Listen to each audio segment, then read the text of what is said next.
Bonjour. Comment les émotions viennent affecter ou influencer le langage corporel? Mon nom est Annabelle Boyer, je suis conseillère en développement organisationnel et experte en comportement humain. Votre langage corporel, souvent les gens ne savent pas trop comment l'interpréter, donc ils ne savent pas non plus quels sont les messages que leur propre corps va dévoiler aux autres.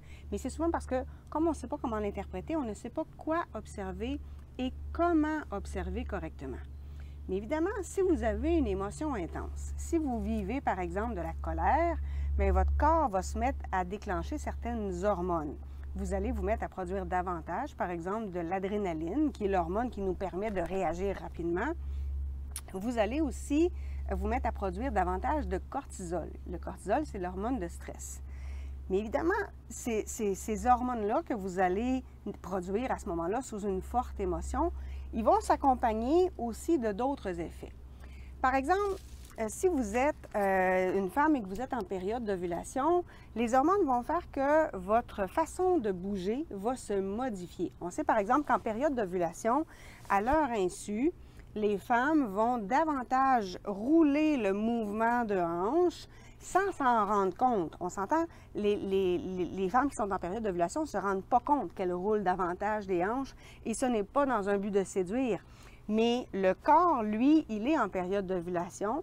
On est des mammifères et le corps, lui, se prépare à attirer le regard. Et c'est inconscient, on ne peut pas le contrôler. On sait aussi qu'en période d'ovulation ou en période de grossesse, il y a certains déclenchements d'hormones qui vont faire que la peau du visage va se modifier légèrement. Elle va être plus brillante, elle va être plus lisse, elle va être donc plus attrayante. Il y avait une recherche qui avait été faite où on avait présenté des photos à des hommes de femmes qui étaient en période d'ovulation et d'autres photos de femmes qui n'étaient pas en période d'ovulation. Et on leur avait demandé de choisir lesquelles étaient les plus belles, en prenant des femmes qui se ressemblaient beaucoup. Majoritairement, les répondants ont identifié les femmes qui étaient en période d'ovulation comme étant plus belles, justement parce que les hormones qui sont déclenchées pendant la période d'ovulation font en sorte de faire rayonner davantage, viennent modifier l'aspect de la peau, viennent modifier l'aspect du regard aussi. Donc, il y a un impact. Et cet impact-là, il est perçu dans l'inconscient, évidemment, des hommes qui sont autour. Comme je vous le disais, en période d'ovulation, les femmes vont davantage rouler des hanches, vont avoir une démarche qui va être un peu plus féminine à leur insu, même s'ils sont convaincus qu'eux autres n'ont rien changé dans leur façon de marcher. Et encore une fois, la même étude avait été jusqu'à demander à des gens de regarder la démarche des femmes qui étaient dans les vidéos, d'identifier les femmes qui étaient les plus attrayantes et les femmes qui étaient en période d'ovulation au moment de l'enregistrement de la vidéo étaient déclarées comme étant les plus attrayantes. Donc, vos hormones viennent modifier votre démarche, viennent modifier l'apparence de votre peau, viennent modifier bien des choses. Mais on sait aussi que si vous vivez certains stress, bien évidemment, il va y avoir des contractions musculaires. Vous vous êtes sûrement déjà rendu compte en allant chez un massothérapeute, un physiothérapeute, un ostéopathe, un chiro, qu'il y a des points plus sensibles généralement. Parce qu'il y a du stress qui s'est accumulé dans certains endroits de notre corps. Mais évidemment, si vous avez beaucoup de contractions musculaires au niveau des trapèzes, bien, ça va se voir pour un œil averti. Parce qu'un trapèze qui est fluide, quand la personne parle, il y a des mouvements, pas seulement de la main et du bras, mais aussi de l'épaule. Si le muscle est contracté, un muscle qui est contracté a de la difficulté à bouger. Donc, évidemment, si moi je bouge les mains mais que les épaules ne bougent jamais, bien, ça implique que les épaules sont donc figées.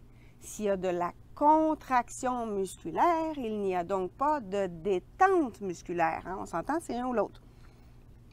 Et là, bien, on vient de donner un indice à l'autre qu'on a du stress d'accumuler dans les épaules. Donc, quelqu'un qui a énormément de stress financier ou une charge de travail importante va, entre autres, avoir plus de contractions musculaires dans le bas du dos. Donc, et si ce n'est pas soigné, si la personne ne s'occupe pas de cette contraction musculaire-là, ne s'occupe pas de ce mal de dos-là, bien à ce moment-là, le corps va y envoyer des messages encore plus forts et le mal de dos va être plus important. Puis à un moment donné, ça va être encore plus important. Puis à un moment donné, ça va être encore plus important. Et on va à ce moment-là développer des maladies chroniques, des blessures qui vont survenir parce qu'il y a une accumulation de stress. Et donc, vos émotions viennent donc entraîner des contractions musculaires, viennent évidemment modifier le déclenchement d'hormones et viennent affecter aussi votre système immunitaire. Donc, inévitablement, bien, vous allez tomber malade plus souvent si vous vivez un stress qui est perpétuel.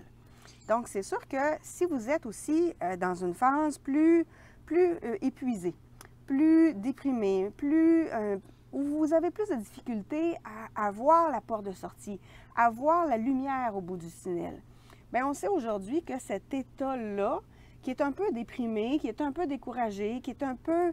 C'est difficile de se motiver dans ce temps-là, bien, à ce moment-là, le corps réagit. On va avoir un affaissement au niveau des épaules, mais les épaules vont aussi rentrer vers l'intérieur. Donc, la colonne va commencer à se courber sous le poids des responsabilités de la vie, sous le poids, sur la charge émotionnelle de la vie.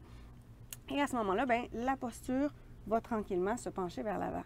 Donc, ce que vous vivez et qui perdure dans le temps va évidemment s'imprimer dans votre corps, s'imprimer dans vos muscles, s'imprimer aussi évidemment dans vos organes. Parce que si vous êtes toujours en train de produire du cortisol, l'hormone de stress, bien ce cortisol-là, il va se répandre dans votre corps, il va se répandre entre autres dans les fascias, l'espèce de membrane qui permet de tenir en place vos organes, qui vient attacher tout ça ensemble. Évidemment, les fascias vont transporter ce cortisol-là, puis ça va se rendre jusque dans vos organes, puis évidemment, bien, les organes ont plus de misère à fonctionner, ils se font contracter à ce moment-là. Donc, inévitablement, vos émotions, vos pensées négatives aussi vont affecter votre langage corporel. Parce que j'ai beaucoup de clients qui me disent « Oui, mais tu sais, moi, mes pensées, de toute façon, personne ne les sait, c'est juste dans ma tête. » Mais même si personne ne les sait, ces pensées-là ont quand même un impact sur votre corps. Quand vous avez une pensée dans votre corps, vous êtes en train de conduire sur l'autoroute, vous êtes en train d'imaginer une conversation avec quelqu'un qui vous a dit quelque chose qui vous a blessé, bien, la conversation que vous avez dans votre tête, qui n'est pas nécessairement réelle, là, on s'entend, hein, la plupart des conversations qu'on a comme ça dans notre tête ne sont pas vraiment arrivées. Donc, ces conversations-là dans votre tête, bien évidemment, ils vont sécréter, ils vont vous faire réagir, là, ils vont générer une émotion. Donc, il va y avoir des hormones de stress qui vont se déclencher dans votre corps. Il va y avoir des contractions musculaires. Parce que le cerveau, lui, ne fait pas la distinction entre une situation réelle puis une situation qui est un scénario que vous êtes en train de créer dans votre tête. Donc, la gestion de vos pensées est extrêmement importante parce que toutes ces ruminations-là que vous avez, ces pensées négatives-là, ces discours intérieurs-là, bien évidemment, viennent affecter votre corps, viennent affecter votre système immunitaire, viennent affecter la tension musculaire, viennent affecter la production des hormones et inévitablement, ça vient affecter votre langage corporel. Donc, quand on pense que ça ne paraît pas, puis on va faire comme si de rien n'était, bien, je suis désolée, ça paraît quand même. C'est juste qu'il y a beaucoup de gens qui ne savent pas quoi observer, comment l'observer et comment l'interpréter. Donc, il y a des bonnes chances qu'ils ne l'interprètent pas de la bonne façon. Donc, c'est sûr que mais ça affecte quand même votre relation avec l'autre. Et notre inconscient est bien fait. Il y a une recherche qui avait démontré qu'on se fait une opinion de quelqu'un à l'espace de 10 secondes par sa démarche et par sa poignée de main. Donc, en 10 secondes, on a une bonne idée de est-ce qu'on peut faire confiance à quelqu'un, est-ce que cette personne-là nous plaît ou nous plaît pas, est-ce qu'on est à l'aise avec cette personne-là. Et tout ça, ça se passe dans notre inconscient. Et ça se fait à notre insu. L'évaluation, on la fait très rapidement. C'est pour ça qu'on dit souvent on n'a pas de deuxième chance de réussir notre première impression. Donc, régulièrement, on analyse le langage corporel des autres. C'est juste qu'on n'en est pas conscient. On ne sait pas exactement ce qu'on a analysé. Ce qui est plus difficile, c'est que souvent, on va l'analyser en fonction de notre propre état émotionnel et on va l'analyser aussi en fonction de nos biais d'interprétation. Parce qu'on a tous des biais d'interprétation. Un biais d'interprétation, c'est quelque chose qui vient fausser notre jugement parce que c'est lié à une croyance. On pourra y revenir dans une autre vidéo. Et donc, l'idée, en fait, c'est que plus vous allez être bienveillant envers vous-même, plus vous allez accueillir vos émotions, plus vous allez apprendre à les regarder, à faire face à votre colère, à faire face à votre frustration, à faire face à votre peine, à faire face à votre peur. Et on s'entend là, quand vous avez de la colère dirigée contre quelqu'un, cette colère-là, elle est en vous. C'est vous-même qui avez déclenché la production d'hormones. C'est vous-même qui avez déclenché la contraction musculaire. Ce n'est pas la personne contre qui vous êtes fâché. Votre colère vous appartient. Vous êtes responsable de votre colère. Vous êtes responsable de votre émotion. Être Être responsable, ça ne veut pas dire être coupable. C'est autre chose. Mais il est important de prendre la responsabilité de sa colère puis de se dire, là, en ce moment, je ressens de la colère. Cette colère-là, je l'accueille. Cette colère-là, je lui permets de partir, je permets de lâcher prise. Elle me lance un message que j'ai à entendre. Puis le message, c'est souvent que je ne me suis pas écoutée, je ne me suis pas affirmée. Puis là, je ne suis pas content parce que l'autre personne ne fait pas ce que j'aurais voulu, mais je ne me suis pas affirmée correctement d'abord et avant tout. Je n'ai pas établi une saine communication. Je n'ai pas établi une saine relation. J'ai attiré ou j'ai permis que des gens toxiques viennent dans ma vie. Prendre la responsabilité de nos actes, de nos émotions, de nos réactions. Et plus on prend la responsabilité de nos réactions, plus à ce moment-là, on permet au corps de libérer toutes les tensions qui s'accumulent. Mais quand on prend nos tensions, nos conflits, nos frustrations, nos ruminations, nos pensées négatives et qu'on les met dans un coin de notre esprit en espérant que ça va s'occulter puis ça va s'en aller en dessous du tapis puis que personne ne va s'en rendre compte, bien, généralement, ça s'accumule et ça s'accumule dans votre corps.